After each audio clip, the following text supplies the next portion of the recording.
स्वागत है दोस्तों आपका एक बार फिर अपने इस चैनल में दीपा पांडे के साथ। साथियों, आज की जानकारी में हम बात करेंगे कि अगर किसी व्यक्ति को कोई बच्चा गोद लेना है, एडॉप्ट करना है, तो उसकी क्या प्रोसेस होती है।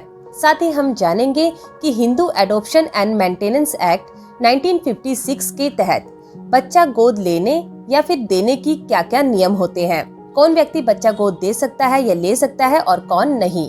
इन सभी बातों के बारे में आज की जानकारी में हम चर्चा करेंगे, तो अंत तक वीडियो को जरूर सुनिएगा। तो साथियों, सबसे पहले हम आपको बता दें कि जब भी कोई दंपत्ति किसी बच्चे को एडॉप्ट करना चाहते हैं तो उनको चाहिए कि वह एक रिटन डॉक्यूमेंट, लिखित गोदनामा तैयार कर ले और उसे रजिस्टर करवा लें, ताकि भविष्य में बच्चे को लेकर कोई भी विवाद ना पैदा हो।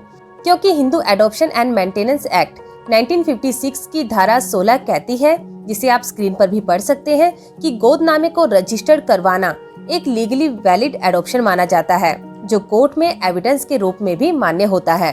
तो चलिए अब समझते हैं एडॉप्शन की प्रोसेस को। एडॉप्शन यानी गोदनामा तैयार करने के लिए सबसे पहले हमें एक स्टाम्प पेपर चाहिए होता है, जो आपको नोटरी वाले से या ई स्टैम्प वाले से भी मिल जाता है, जिसका amount state to state vary करता है। और उसी स्टैम्प पेपर पर आपको एडॉप्शन डीड तैयार करनी होती है।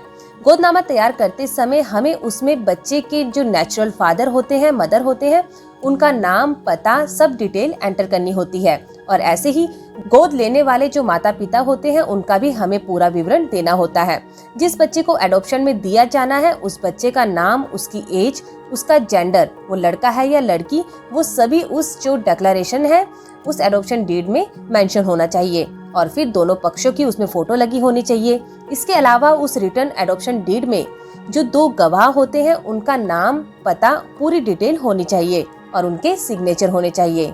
तो साथ ही जब आपकी एडॉप्शन डीड तैयार हो जाती है, तो आपको इस डीड को सब रजिस्ट्रार तहसीलदार के समक्ष पेश करना होता है रजिस्टर्ड करवाने के लिए, जिसके लिए दोनों पक्षों को गवाहों के साथ तहसीलदार के ऑफिस में फिजिकली अपीयर होना होता है, पेश होना होता है। जिसके बाद तहसीलदार सभी फैक्ट्स को कंफर्म करने के बाद जो आपकी फाइल होती है उसको मार्क कर देता है, और फिर दोनों पक्षों की वहाँ फोटो होती है उस बच्चे के साथ। जिसके बाद सभी फॉर्मेलिटीज को पूरी होने के बाद आपकी जो रजिस्ट्रेशन प्रोसेस होती है वो कंप्लीट हो जाती है, और आपको बता दिया जाता है या फिर आपके मोबाइल नंबर पर मैसेज आ जाता है कि कब आपको आपका एडॉप्शन का जो रजिस्ट्रेशन सर्टिफिकेट है वो आपको मिल जाएगा। तो साथियों, इस तरह से आप किसी बच्चे को कानूनी रूप से गोद ले सकते हैं और भविष्य में होने वाले किसी भी विवाद से बच सकते हैं। तो चलिए अब समझते हैं गोदनामे से जुड़ी कुछ जरूरी कंडीशंस के बारे में। Hindu adoption and maintenance act 1956 की धारा 10 सेक्शन 10 के अनुसार, जिसे आप स्क्रीन पर भी पढ़ सकते हैं, जिस बच्चे को गोद दिया जाना है वो एक हिंदू होना चाहिए और वो पहले से ही एडॉप्टेड नहीं होना चाहिए। तीसरा, उसकी जो उम्र है वो 15 साल से कम होनी चाहिए और वो शादीशुदा नहीं होना चाहिए। लेकिन इसका एक अपवाद है कि अगर उस बच्चे के जो कस्टम यूसेज हैं वो अलाउ करते हैं, तो वो बच्चा 15 साल से बड़ी उम्र का भी हो सकता है और शादीशुदा भी हो सकता है। साथियों, ये तो थे कुछ नियम जो गोद देने वाले बच्चे से जुड़े हैं।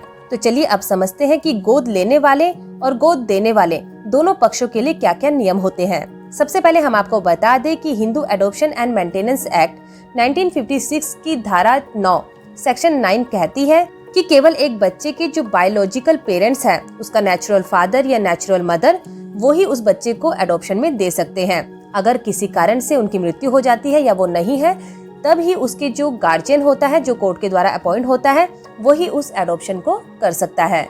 और जब एडॉप्शन डीड तैयार की जाती है, तो उसमें दोनों पक्षों की तरफ से डिक्लेरेशन दी जाती है कि हम ये एडॉप्शन फ्री कंसेंट से कर रहे हैं, कोई भी दबाव हमारे ऊपर नहीं है, और ये एडॉप्शन के बदले हमने कोई भी पैसे का लेन देन नहीं किया है। विदाउट कंसिडरेशन हम इस एडॉप्शन को कर रहे हैं, क्योंकि ऐसा करना चाइल्ड ट्रैफिकिंग कहलाता है, जिसके लिए इसी एक्ट की धारा 17 के तहत उन पक्षों को या उन व्यक्तियों को 6 महीने तक की जेल और जुर्माना या दोनों से ही दंडित किया जा सकता है। और साथियों, आपको बता दें कि इसी एक्ट की धारा 11 सेक्शन 11 के अनुसार, जिसे आप स्क्रीन पर भी पढ़ सकते हैं, कि अगर कोई दंपत्ति किसी लड़के का एडॉप्शन करते हैं, यानी किसी लड़के को गोद लेते हैं, तो उन्हें डिक्लेरेशन देना होता है, उन्हें बताना होता है कि उनके पास पहले से ही कोई बेटा, बेटे का बेटा या पौत्र का बेटा नहीं है। और ऐसे ही अगर वह किसी लड़की का एडॉप्शन करते हैं तो उन्हें बताना होता है कि उन्हें पहले से कोई बेटी या फिर पोती जो सन की डॉटर होती है वो उनके पास नहीं है या फिर जीवित नहीं है। और इसके अलावा ये धारा कहती है कि अगर एडॉप्शन किसी सिंगल पेरेंट के द्वारा हो रहा है, मान लीजिए कोई फीमेल किसी बॉय को एडॉप्ट करना चाहती है या फिर कोई जो मेल है वो किसी लड़की को एडॉप्ट करना चाहता है, तो इस टाइप की कंडीशन में जो ये एडॉप्शन होती है इसमें जो बच्चा और उस जो व्यक्ति है उसके बीच जो एज का डिफरेंस होता है वो 21 साल का होना चाहिए, यानी वो बच्चा उनसे 21 साल छोटा होना चाहिए। और साथियों इसी एक्ट की धारा 7 और 8 ये बताती है कि जो दंपति एडॉप्ट करना चाहते हैं बच्चे को वो माइनर नहीं होने चाहिए, अनसाउंड माइंड नहीं होने चाहिए। और इसके अलावा अगर वो मैरिड हैं तो उन्हें अपने जीवन साथी की कंसेंट लेनी जरूरी होती है। तो साथियों ये थी कुछ जरूरी कंडीशंस जिनको पूरा करने के बाद ही लीगली रूप से किसी बच्चे को गोद लिया जा सकता है। तो चलिए अब समझते हैं कि जब एक बार एडॉप्शन डीड रजिस्टर्ड हो जाती है तो उसके बाद उसके क्या प्रभाव होते हैं। एडॉप्शन के इफेक्ट की बात करें तो सबसे पहला इफेक्ट इसका ये होता है कि जब भी कोई डीड जो एडॉप्शन की है वो रजिस्टर्ड हो जाती है तो उसके बाद वो कैंसिल नहीं हो सकती है। Hindu adoption and maintenance act की धारा 15 बताती है कि वैलिड एडॉप्शन कैंसिल नहीं हो सकती है, उसे वापस नहीं लिया जा सकता। और इसके दूसरे इफेक्ट को समझे तो इसी एक्ट की जो धारा 12 है सेक्शन 12 है वो कहता है कि जब एडॉप्शन कंप्लीट हो जाती है उसके बाद उस बच्चे का जो अपने बायोलॉजिकल पेरेंट्स हैं, जो उसकी नेचुरल फैमिली थी, उससे जो सारे टाइज हैं, जो उसके रिश्ते हैं वो खत्म हो जाते हैं और जो नई फैमिली होती है एडॉप्टेड फैमिली उससे उसके सारे रिलेशन जुड़ जाते हैं।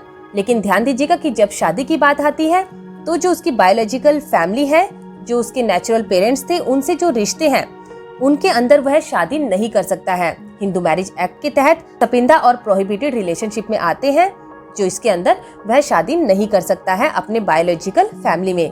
और इस एडॉप्शन का जो प्रॉपर्टी पर इफेक्ट होता है उसकी बात करें तो एडॉप्शन से पहले या एडॉप्शन के समय तक जो प्रॉपर्टी जैसे बांटी गई है वो वैसे ही रहेगी। मान लीजिए जो उसके बायोलॉजिकल पेरेंट्स हैं उसने अपने बच्चे को एडॉप्शन से पहले कोई प्रॉपर्टी दी थी, उसके नाम की थी, तो उस पर उस बच्चे का वैसा ही हक रहेगा जैसा एडॉप्शन से पहले था। और ऐसे ही जो उसके जो एडॉप्टेड पेरेंट्स हैं अगर उन्होंने उसकी एडॉप्शन से पहले कोई प्रॉपर्टी किसी के नाम कर दी थी, जैसे मान लीजिए उन्होंने एक लड़के को गोद लिया है और उससे पहले उनके पास एक बेटी थी, बेटी के नाम उन्होंने 50% प्रॉपर्टी कर चुके थे उसके एडॉप्शन से पहले, तो जो वो बेटा एडॉप्ट होके आया है उसका उस बेटी वाली प्रॉपर्टी पे कोई हक नहीं होगा। जो बाकी की 50% प्रॉपर्टी है उस पर ही वो अपना हक क्लेम कर सकता है। तो साथियों उम्मीद है अब आप समझ गए होंगे कि एडॉप्शन क्या होता है, इसकी प्रोसेस क्या है और इससे जुड़ी जो कंडीशंस है वो क्या होती है और इस एडॉप्शन का क्या प्रभाव पड़ता है प्रॉपर्टी पर और मैरिज पर। तो उम्मीद है आज की हमारी ये जानकारी आपको समझ आई होगी, आपके काम भी जरूर आएगी। अगर आपकी कोई क्वेरी है तो आप नीचे कमेंट सेक्शन पे हमसे पूछ सकते हैं। तो साथियों फिर मिलेंगे ऐसे ही किसी नए टॉपिक के साथ, किसी नई जानकारी के साथ। तब तक के लिए नमस्कार।